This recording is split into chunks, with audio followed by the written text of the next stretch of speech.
Rental market has been heated in 2022. Year over year, we had over 30% rent price increase. Let's talk about options for you as an investor, short-term versus long-term tenancy. So let's start with long-term tenancies, and there are a few things that come to mind.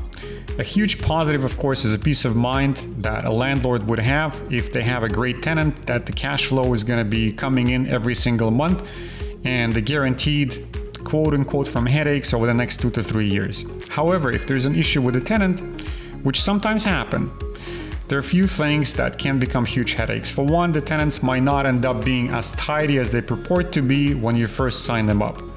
A couple of months into the tenancy, you may discover that your entire place is trashed and they've caused tens of thousands, if not hundreds of thousands in damages that you have to cover once they move out.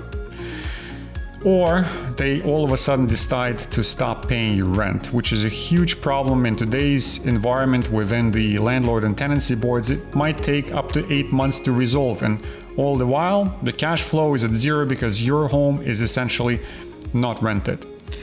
A third thing that's worth mentioning is that the government regulates the rent increases year over year. So for example, for this year, you could have increased your rent by 2.5%. So if you rented your property out something like 8 to 10 months ago to someone while the rental market was not as hot as it is right now, you cannot enjoy the same rental appreciation that you would have if you were to rent it out right now. So it's kind of a hit and miss in that department as well. That's correct.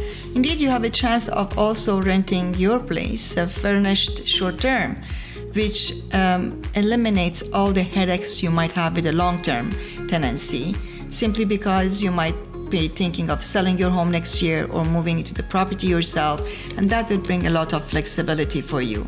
With short-term rental, you have options either to rent it to executive rentals, people who are coming for a very short period of time as part of their company's project, or people who are relocating to Canada and simply they don't want to purchase a home immediately. They need to figure out where they want to be, where they need to live, where they want to work, and these kind of tenants could be just perfect for a short-term rental, generating the highest rental income possible for you, at the same time give you the flexibility you need.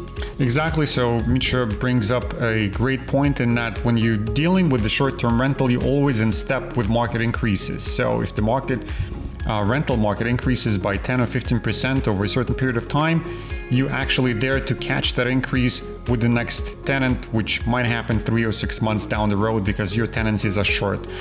Another option for you to consider is, of course, renting your property through Airbnb.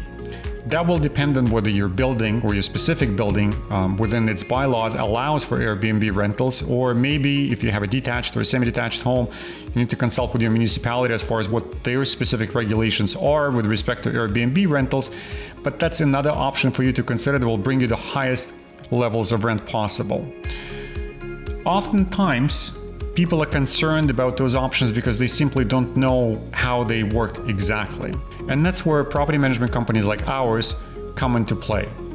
So please feel free to reach out to us so we can talk about all the options available out there so you can pick the best one for you based on your investment strategy, based on the type of property you have, and your personal preferences and your tolerance for risk as well. We are specializing in leases, helping investors, clients like you, to either screen quality tenants for long-term tenancy or simply short-term rentals. Whatever option is suitable for you, we are here to help.